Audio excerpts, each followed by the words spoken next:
그린란드의 얼음 아래 잠들어 있던 1500조 원 규모의 히토류가 주인을 바꾸고 있습니다. 코펜하겐의 정치인들이 이를 단순한 외교적 마찰로 치부하며 애써 외면하는 사이 그린란드의 수도 누크에서는 이미 덴마크 크로네가 아닌 미국 달러의 영향력이 실질적인 통치권을 행사하기 시작했습니다. 이것은 단순한 독립선언이 아닙니다. 덴마크라는 국가가 지난 수십 년간 누려왔던 북극권의 관리자라는 지위가 박탈당하고 있음을 알리는 신호탄이자 트럼프 행정부 시절 노골적으로 제기되었던 그린란드 매입설이 가장 자본주의적인 방식으로 실현되고 있는 현장입니다. 우리는 지금 덴마크 경제에 보이지 않는 축이 무너지는 순간을 목격하고 있습니다. 2019년 도널드 트럼프 전 대통령이 그린란드 매입 의사를 밝혔을 때 전 세계는 비웃었습니다. 덴마크 총리는 터무니없는 농담이라며 불쾌감을 드러냈습니다. 그러나 그 비웃음은 덴마크의 가장 치명적인 오판이었습니다. 미국은 영토를 사는 대신 그린란드의 경제 혈관을 사들였습니다. 공항 확장 공사, 항만 개발, 히토류 광산 채굴권까지 미국의 거대 자본은 덴마크 정부가 재정 건전성을 핑계로 투자를 주저하던 틈을 타 그린란드의 인프라를 장악했습니다.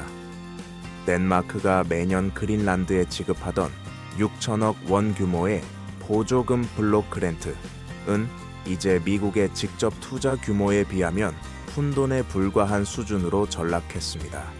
지금 벌어지고 있는 상황은 국가 간의 우호적인 결별이 아닙니다. 자원의 주도권을 쥔 신흥자원 부국이 쇠락해가는 구식민 종주국에게 보내는 해고 통지서입니다. 그린란드 자치정부는 더 이상 코펜하겐의 눈치를 보지 않습니다. 그들은 덴마크를 통하지 않고 미국, 캐나다와 직접 무역 협정을 논의하고 있으며 덴마크 기업이 독점하던 광물 탐사권을 미국계 컨소시엄에 넘기고 있습니다.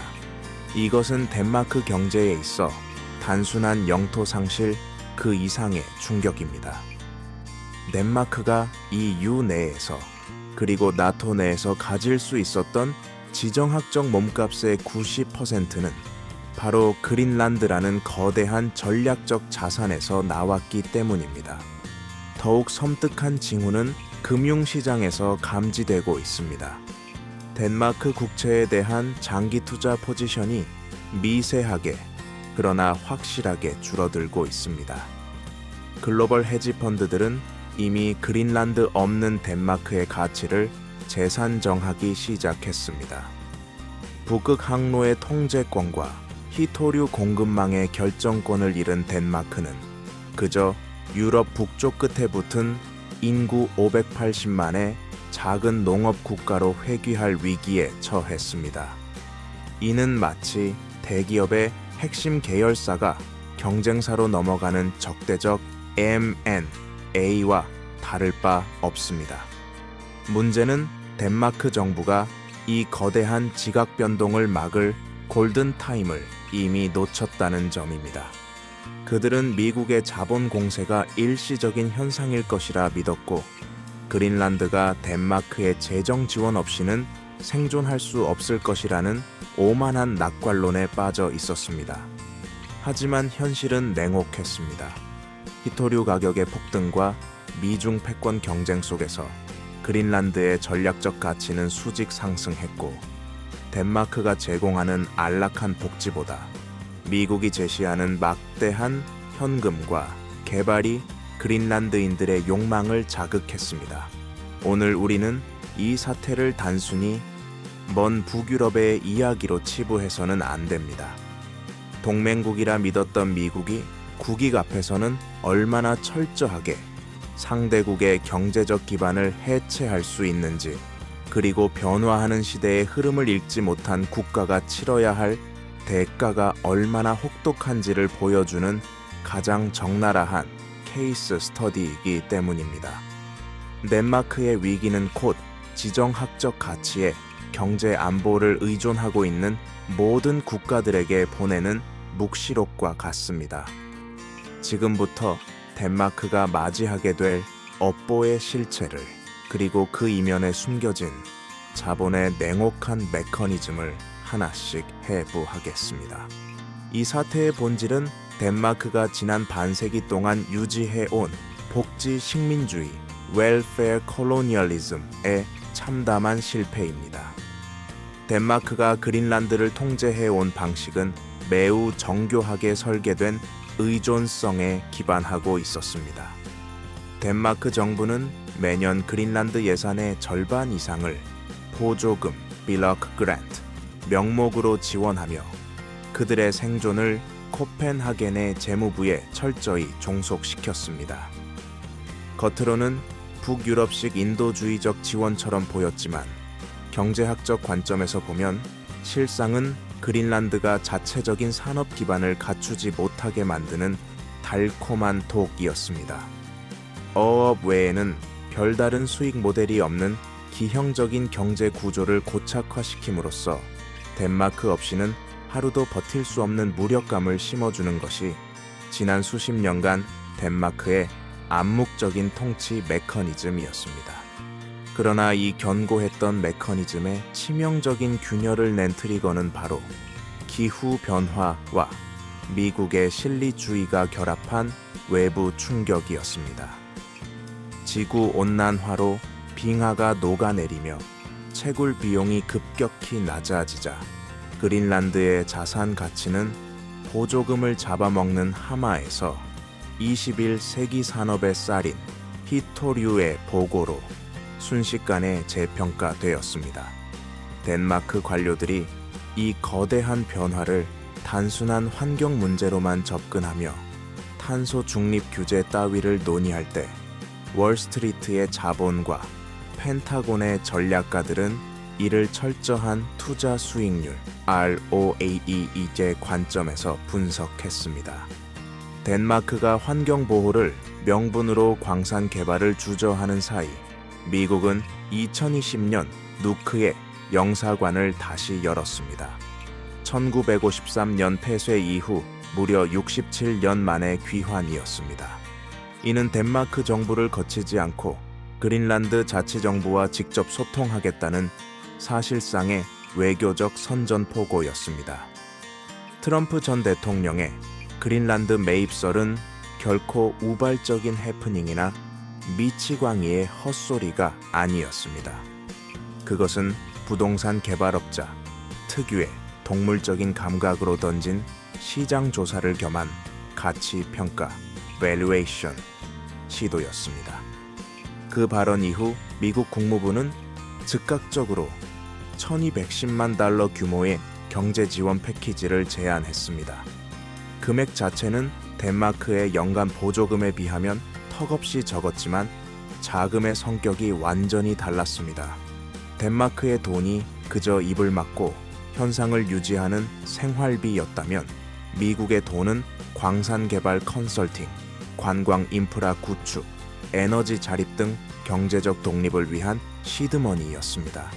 미국은 그린란드 사람들에게 덴마크의 용돈을 받으며 영원히 2등 시민으로 살 것인가, 아니면 우리와 함께 자원을 팔아 자주적인 부국이 될 것인가 라는 근본적이고도 치명적인 질문을 던진 것입니다. 덴마크의 결정적인 패착은 그린란드인들의 내면에 쌓여있던 식민지 트라우마를 철저히 과소평가한 데 있습니다.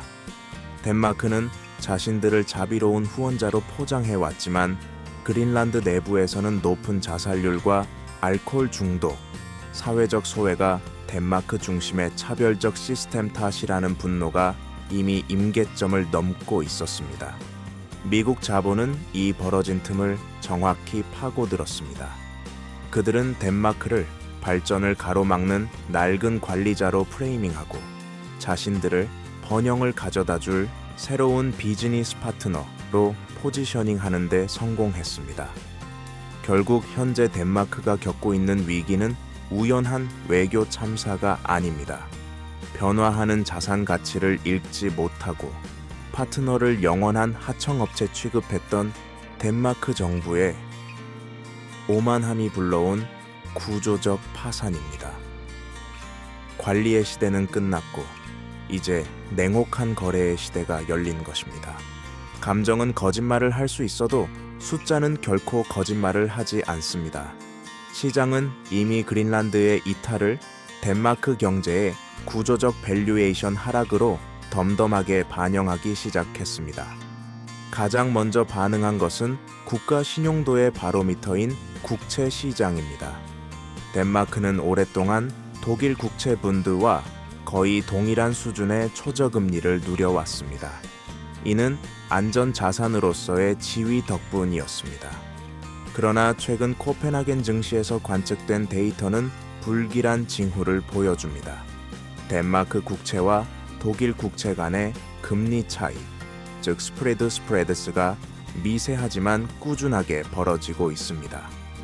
투자자들은 이제 그린란드 없는 덴마크의 더 높은 리스크 프리미엄을 요구하고 있는 것입니다.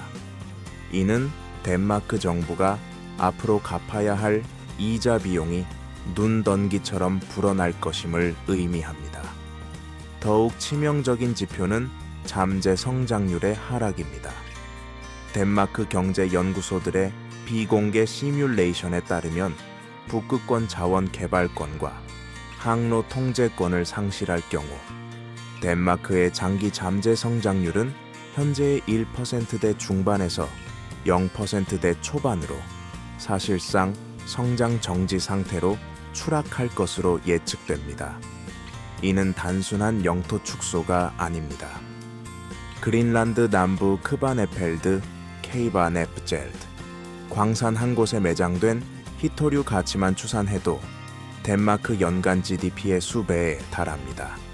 전기차 모터와 풍력 터빈의 핵심 소재인 너디뮴, 디스프로슘의 공급망을 통제할 수 있는 권한인 자원 주권이 덴마크의 재무제표에서 통째로 삭제되는 것입니다.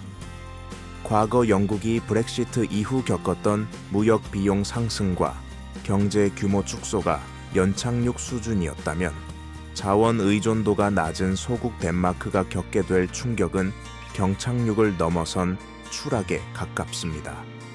우리는 1990년대 초반 소련 붕괴 이후 핀란드가 겪었던 경제적 쇼크를 상기해야 합니다. 당시 최대 교역국이자 배후 세력이었던 소련이 무너지자 핀란드 GDP는 단 3년 만에 13%가 증발했습니다. 지금 덴마크가 마주한 상황은 그보다 더 교묘하고 위험합니다. 눈에 보이는 교역 대상이 사라지는 것이 아니라 국가의 지정학적 레버리지가 소멸하기 때문입니다. 그동안 덴마크는 나토 내에서 인구 대비 과도할 정도로 높은 발언권과 미국의 방위비 분담 압박에서 예외를 인정받아 왔습니다. 이는 전적으로 그린란드의 툴레 공군 기지, 툴레 에어베이스를 미국에 제공하는 대가였습니다. 하지만 그린란드가 미국과 직접 협상 테이블에 앉는 순간 덴마크는 더 이상 미국에게 필수 불가결한 파트너가 아닌 청구서 수신인이 됩니다. 당장 국방비를 GDP 대비 2% 이상으로 증액하라는 미국의 압박이 현실화될 경우 덴마크의 자랑인 복지 예산 삭감은 불가피합니다. 환율 시장의 움직임 또한 심상치 않습니다. 덴마크 크론의 DKK는 유로화에 페그되어 안정성을 유지해왔지만 중앙은행의 외환 보유고 소진 속도가 빨라지고 있습니다. 이는 환율 방어를 위해 막대한 비용을 치르고 있다는 증거입니다. 글로벌 헤지 펀드들은 덴마크의 핵심 자산인 그린란드가 떨어져 나가는 상황을 국가 펀더멘털의 훼손으로 규정하고 크로네의 가치 하락에 베팅하는 숏 포지션을 구축하고 있습니다. IMF 외환 위기 당시 한국이 겪었던 것처럼 국가 신용 등급 강등과 외국인 자본 이탈이 동시에 발생하는 자본의 엑소더스 시나리오가 덴마크 경제의 턱 밑까지 차올랐습니다. 이것은 단순한 우려가 아닙니다. 재무제표의 숫자들이 가리키는 방향은 명확합니다. 덴마크는 지금 부유한 북유럽 복지국가에서 자원도 전략적 가치도 없는 평범한 소국으로 재평가받는 고통스러운 다운사이징의 초입에 서 있습니다. 거시경제 지표의 빨간불은 곧장 코펜하겐의 평범한 식탁 위로 청구서를 날려보냅니다. 우리가 우려해야 할 진짜 공포는 국가의 자존심이 상처 입는 추상적인 차원이 아닙니다. 덴마크라는 거대한 복지 시스템을 지탱하던 보이지 않는 보조금이 사라졌을 때 기업과 가게가 감당해야 할 비용이 얼마나 잔혹하게 치솟는지에 대한 실물 경제의 붕괴 시나리오입니다. 지금부터 덴마크 국민들이 마주하게 될 현실은 안락한 복지 국가의 해피엔딩이 아닌 철저한 각자 도생의 서바이벌입니다. 가장 먼저 타격을 입는 것은 덴마크 경제의 심장인 해운과 친환경 에너지 기업들입니다. 그동안 덴마크 기업들은 북극 항로의 주도권과 그린란드의 자원을 배경으로 글로벌 협상 테이블에서 유리한 위치를 점해왔습니다. 하지만 그린란드 프리미엄이 사라지는 순간 그들은 맨몸으로 거친 국제 경쟁에 내던져집니다. 당장 북극권 개발 프로젝트를 믿고 설비 투자를 감행했던 중공업 하청 업체들은 줄도산 위기에 처하게 됩니다. 미국 기업들이 그린란드 개발권을 독식하면서 덴마크 기업들은 안방이나 다름없던 시장에서 하청의 하청으로 전락하거나 아예 입찰 자격조차 얻지 못하는 수모를 겪게 될 것입니다. 이는 곧 양질의 일자리 감소와 법인세 세수 급감으로 직결됩니다. 더욱 끔찍한 시나리오는 가계부채의 뇌관이 터지는 지점입니다. 덴마크는 세계에서 가계부채 비율이 가장 높은 나라 중 하나입니다. 소득 대비 부채 비율이 200%를 상회하는 기형적인 구조가 유지될 수 있었던 유일한 이유는 마이너스에 가까운 초저금리 덕분이었습니다. 그러나 앞서 분석했듯 국가 신용도의 하락으로 국채 금리가 뛰면 시중주택담보대출 금리는 즉각적으로 폭등합니다. 매월 100만 원을 이자로 내던 중산층 가정이 하루아침에 300만 원을 내야 하는 상황이 닥치는 것입니다. 가처분 소득이 증발해버린 시민들은 지갑을 닫을 수밖에 없고 이는 내수시장의 소비 절벽과 자영업자들의 연쇄 폐업이라는 악순환의 고리를 완성합니다. 코펜하겐의 화려한 쇼핑거리가 임대문이, 전단지로 뒤덮이는 것은 시간 문제입니다. 이 고통은 결국 복지 모델의 해체라는 덴마크 사회의 근간을 뒤흔드는 결과로 이어집니다. 덴마크인들이 세계 최고 수준의 세금, 소득의 50% 이상을 기꺼이 납부했던 사회적 계약은 국가가 요람해서 무덤까지 완벽하게 책임져 준다는 신뢰가 있었기에 가능했습니다. 하지만 지정학적 가치 하락으로 미국의 방위비 분담 압박이 거세지고 부족한 세수를 메우기 위해 복지 예산을 삭감해야 하는 상황이 오면 이 신뢰는 산산조각 납니다. 병원 대기 시간이 길어지고 연금 수령액이 줄어들고 교육 지원이 축소되는 현실 앞에서 국민들은 묻게 될 것입니다. 우리가 내는 그 막대한 세금은 다 어디로 갔는가? 휘게, 희게로 대표되던 덴마크의 소박하고 여유로운 삶은 이제 사치스러운 예시하기가 될 것입니다. 퇴근 후 가족과 함께 촛불을 켜고 즐기던 저녁 시간은 늘어난 대출 이자를 갚기 위한 투잡과 야근으로 대체될 것입니다. 그린란드라는 든든한 뒷배를 잃은 덴마크 시민들에게 남은 것은 복지의 우산이 거친 후 쏟아지는 차가운 현실의 비를 온몸으로 맞아야 하는 처절한 생존 경쟁뿐입니다. 이것이 바로 국가가 미래의 먹거리를 잃어버렸을 때 개개인의 삶이 얼마나 처참하게 파괴될 수 있는지를 보여주는 21세기형 경제 비극의 실체입니다. 역사는 기회를 놓친 국가에게 변명할 시간을 주지 않습니다. 덴마크가 마주한 최악의 시나리오는 단순히 GDP 수치가 몇 퍼센트 하락하는 경제적 침체가 아닙니다. 그것은 국제사회에서의 존재감이 완전히 지워지는 지정학적 뇌사 상태입니다. 그린란드를 잃은 덴마크는 더 이상 북극권의 리더가 아닙니다. 그저 독일 경제권에 종속된 유제품과 레고를 파는 작은 관광 국가로 전락할 위험이 눈앞에 닥쳐왔습니다. 강대국들이 북극 항로와 자원 패권을 놓고 각축전을 벌이는 동안 덴마크는 회의 테이블 구석 자리조차 배정받지 못하는 관전 국가가 되는 것. 이것이 바로 코펜하겐의 지성인들이 가장 두려워하는 미래이자 냉혹한 현실입니다. 이제 덴마크에게 남은 선택지는 단 하나, 과거의 영광과 결별하고 철저한 생존자의 마인드로 리셋하는 것입니다. 그 첫 번째 단계는 그린란드를 향한 감상적 온정주의를 버리는 것입니다. 우리가 너희를 먹여 살렸다는 식의 낡은 시혜적 태도로는 미국의 압도적인 자본과 실리 외교를 결코 이길 수 없습니다. 덴마크는 이제 그린란드를 자치령이 아닌 냉정한 비즈니스 파트너로 인정하고 원점에서 다시 협상해야 합니다.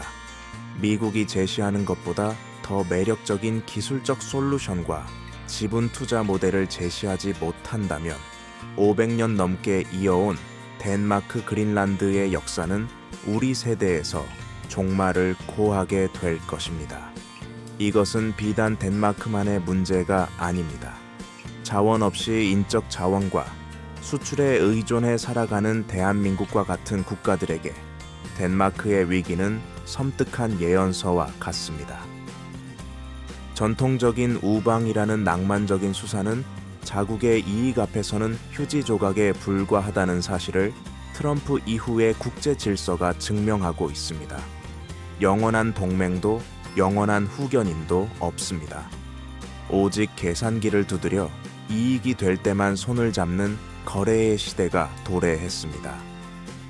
덴마크가 그린란드의 전략적 가치를 간과하고 안일한 복지에 취해 있었던 대가는 국가의 미래 성장 동력을 송두리째 빼앗기는 참극으로 돌아왔습니다. 변화의 파도는 가장 약한 고리부터 끊어냅니다. 덴마크가 겪고 있는 이 고통스러운 결별 과정은 자원을 가진 자와 기술을 가진 자, 그리고 자본을 가진 자들 사이의 권력 지도가 어떻게 재편되는지를 보여주는 거대한 실험입니다. 여기서 살아남기 위해서는 도덕적 우월감이나 명분이 아닌 압도적인 실력과 대체 불가능한 가치를 증명해야 합니다. 빙하는 녹아내렸고 그 아래 감춰져 있던 자본의 욕망은 적나라하게 드러났습니다. 덴마크의 업보는 변하지 않은 죄이며 그들이 치러야 할 비용은 우리의 상상을 초월할 것입니다. 이제 우리는 질문을 던져야 합니다. 만약 우리의 경제 안보를 지탱하던 핵심 축이 어느 날 갑자기 사라진다면 우리는 덴마크와 다르게 행동할 준비가 되어 있는가? 다큐멘터리를 마칩니다.